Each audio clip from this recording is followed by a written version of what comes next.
안녕하세요. 저는 일산에 사는 20대 후반의 여자입니다.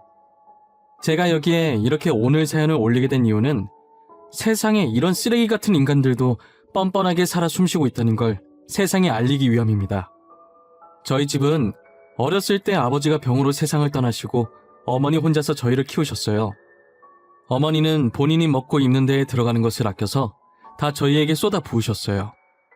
본인 옷은 항상 찢어져도 손수 바느질해서 꿰매어 입으셨고 먹는 것도 배가 고파서 더 이상 못 버틸 때 드셨어요. 그렇게 아끼고 아껴서 저희에겐 새 것들만 사주셨어요. 그런 저희 집에서 저와 2살 차이인 언니는 집안의 유일한 자랑이었어요. 언니는 무엇을 하든 저보다 월등히 뛰어났거든요. 외모면 외모, 성적이면 성적, 뭐 하나 빠지는 곳이 없었죠. 학교에서 시험만 치면 늘 전교 1등 자리에서 내려오지 않았어요. 저도 공부를 못하는 편은 아니었지만 언니에 비하면 세 발의 피였어요. 저는 늘 언니가 존경스럽고 배울 점 많다는 것을 느꼈어요. 언니는 충분히 명문대를 가고도 남을 성적이었지만 우리를 키우느라 제대로 쉬어본 적 없는 홀어머니 때문에 대학을 포기하게 되었어요. 대신 자격증을 따서 일찍이 회사에 취업을 한 거예요. 첫 월급은 어머니께 다 드리고 그 다음 월급들은 조금씩 차곡차곡 모아서 제가 대학교에 들어갈 때 대학 등록금으로 내줬던 착한 언니였어요. 그런 언니가 회사 지인의 소개로 변호사인 예비 형부를 만나게 된 거예요. 편의상 앞으로는 그냥 형부라고 말할게요. 형부는 정말 언니한테 잘해줬어요. 언니가 죽으라고 하면 죽는 신용도 하는 양반이었거든요. 처음에 형부와 결혼 얘기가 오갈 때 언니는 가진 게 없다고 걱정이 많았어요.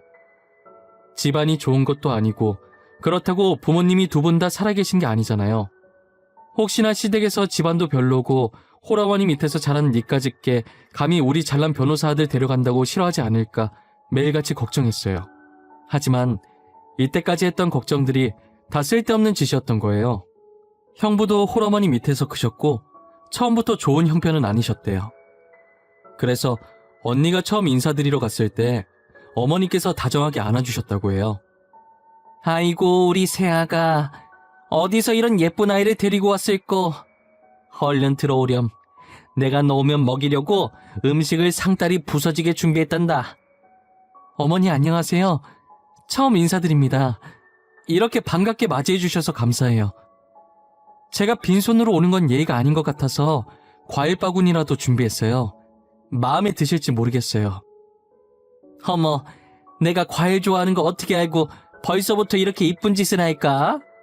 만약 내가 과일을 안 좋아한다고 해도 우리 새아가가 주는 건데 억지로라도 다 먹어야지. 이렇게 좋아해 주실 줄 알았으면 진작 찾아뵐 걸 그랬나 봐요. 너무 늦게 와서 죄송해요. 저는 가진 것도 없이 잘난 오빠 데려가고 거기다 이런 귀한 대접을 받아도 되는 건지 모르겠어요. 그게 무슨 소리니? 못난 우리 아들 너같이 착한 애가 데려가줘서 나야 너무 고맙지. 가난하게 태어난 건 죄가 아니란다.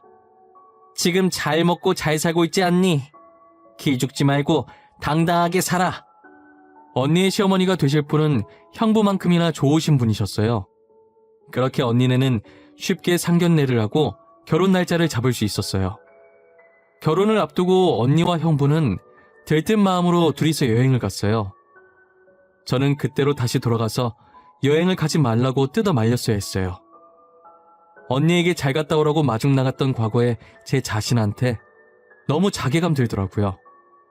아니, 어쩌면 이 일 덕분에 쓰레기 같은 인간을 거를 수 있었다는 생각도 듭니다. 여행을 갔던 언니와 형부가 늦은 밤에 집으로 돌아오던 중 거의 다 와가서 교통사고를 당했어요. 그래도 다행히 언니와 형부 둘 다 무사하다고 하더라고요. 뒤에서 트럭이 먼저 언니네 차를 박았는데 결혼 앞두고 괜히 큰일 내지 말자 싶어서 트럭 아저씨한테 잘못 따지지도 않고 그냥 바로 왔다는 거예요. 저는 사고 다음날 들은 거라 차 별로 안 깨졌겠지라고 생각하고 제가 잠시 차를 빌려 쓰려고 했었어요. 그런데 뒤에서 박은 것 치곤 앞도 만만치 않게 깨져 있는 겁니다. 꼭 차 앞부분에 누군가 큰 바위를 던진 것 마냥 움푹 들어가 찌그러져 있었어요. 하지만 저는 별로 대수롭지 않게 여기고 버스 타야겠다며 그냥 지나갔어요. 지금 생각해보면 그러지 말걸. 그때 더 열심히 차를 살필 걸 싶습니다. 그랬으면 이런 일이 생기지 않았을 건데 말이에요. 사고가 일어나고 며칠 뒤 저희 집에 경찰이 찾아왔어요. 지금 급하게 언니를 찾고 있다고 혹시 집에 있냐면서요. 안녕하십니까. 저희는 땡땡 경찰서에서 온 경찰들입니다. 혹시 박수현 씨 여기에 계십니까? 이번에 일어난 사건 때문에 저희랑 같이 서로 동행해 주셔야 할 것 같습니다. 경찰이요? 저희 언니인데 무슨 사건 때문에 그러시는 거예요? 혹시 언니가 무슨 잘못이라도 한 거예요? 뭐야? 아침부터 왜 이렇게 시끄러워? 누가 왔어? 경찰들이 우리 집에 무슨 일로 오셨대? 박수현 씨? 저희랑 같이 서로 가주셔야 할 것 같습니다. 땡땡과 땡땡땡땡 차주 맞으시죠? 당신을 뺑소니범으로 체포합니다. 주말이라 집에서 쉬고 있던 언니가 무슨 일이냐며 현관으로 나왔어요. 언니가 나오자마자 경찰이 다짜고짜 언니 손목에 수갑을 채우더니 글쎄 뺑소니범으로 언니를 체포한다는 거예요. 드라마에서만 듣던 미란다 원칙을 실제로는 처음 들어봤어요. 하지만 언니는 몇 년째 장롱면허 수준으로 운전을 잘할 줄 모른단 말이에요. 그런 자신의 운전 실력을 잘하는 언니가 평소에 집 앞 잠깐 마트 갈 때 말곤 차 운전도 잘 안 하는데 느닷없이 뺑소니를 했다고 하니 저희는 도저히 믿기지 않았어요. 당사자인 언니도 그런 적이 없으니 영문도 모른 채 자기는 아니라고 소리 지르며 잡혀갔어요. 저 또한 상황 파악이 전혀 안 되었고 엄마는 뺑소니범이라는 소리에 그 자리에서 기절하셨어요. 결국 언니는 가해자 신분으로 재판까지 가게 되었어요. 재판에 제가 참관하게 되었는데 언니는 본인이 한 일이라고 인정하더라고요. 저는 재판 중에 일어난 언니의 모든 행동들이 도저히 이해가 안 되는 거예요. 그때부터 이 사건에 엄청난 무언가가 있다는 생각이 들기 시작했어요. 언니는 모든 혐의를 인정하고 교도소에 들어갔어요.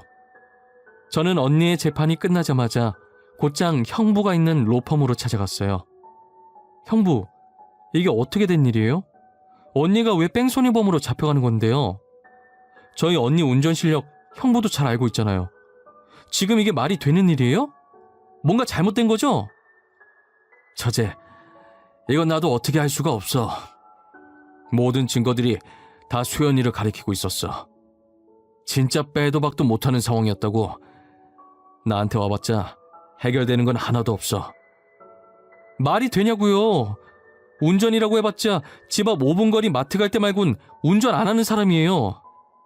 이거 뭔가 잘못됐어요. 나 이 일 절대 그냥 못 넘어가요. 진범 형부가 못 찾아내면 제가 찾아내요. 형부는 자신이 나서도 해결해 줄 수 있는 방법이 없다며 이 사건에 아예 손을 떼버렸어요.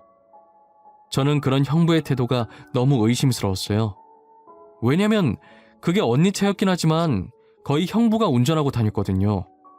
그리고 최근 들어 형부가 차를 새로 사서 애지중지 여긴다고 거의 언니 차만 타고 다녔었어요. 특히나 제일 의심스러웠던 점은 본인이 변호사임에도 불구하고 자신의 여자친구인 언니의 변호사로 안 나섰다는 게 제일 이상했었죠. 불행 중 다행인 게 제 남자친구도 변호사였어요. 제 남자친구는 저와 고등학생 때부터 알고 지냈고 원래는 검사를 준비하던 와중에 무엇 때문인지 모르겠으나 변호사로 생각을 바꿨더라고요. 형부처럼 로펌 출신은 아니었지만 그래도 인맥이 넓어서 로펌 변호사들이랑 친한 편이더라고요. 당연히 형부와도 제가 알기 전부터 친하게 지내던 사이였고요.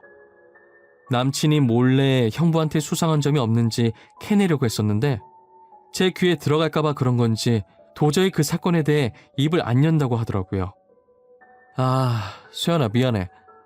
나도 누님 일에 도움을 주고 싶었는데 그 형님이 당최 입을 안 여네.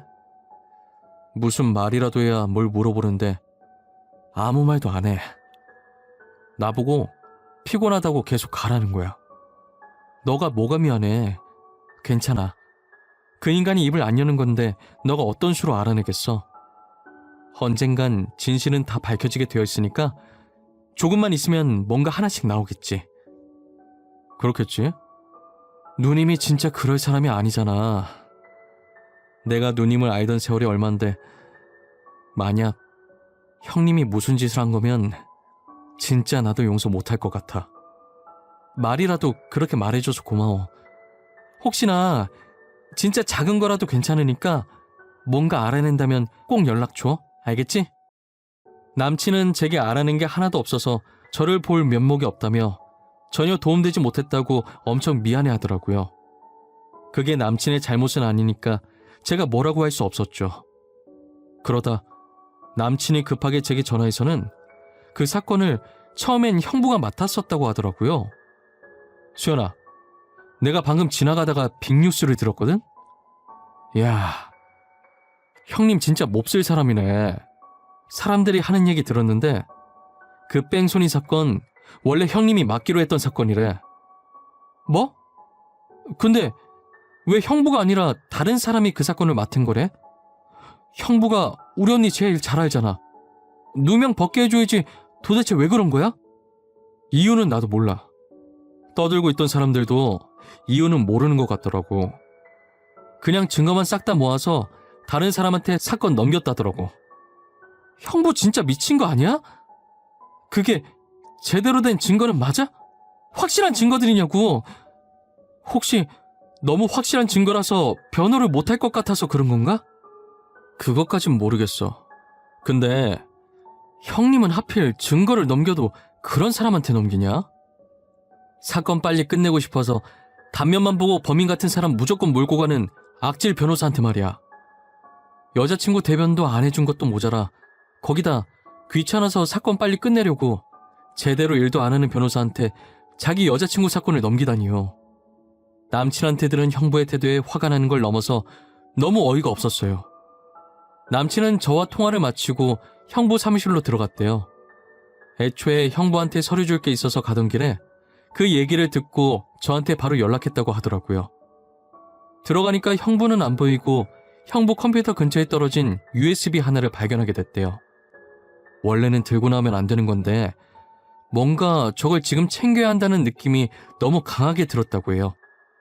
남친은 몰래 그 USB를 챙겨 나와 본인 사무실에서 확인해보니 언니 뺑소니 사건 관련 자료들이 들어있었대요. 파일을 클릭해보는데 남친은 순간 너무 놀라서 본인도 모르게 소리를 질렀다고 하더라고요. 그게 단순 사건 자료가 아니라 사건 자료의 원본이었던 거죠.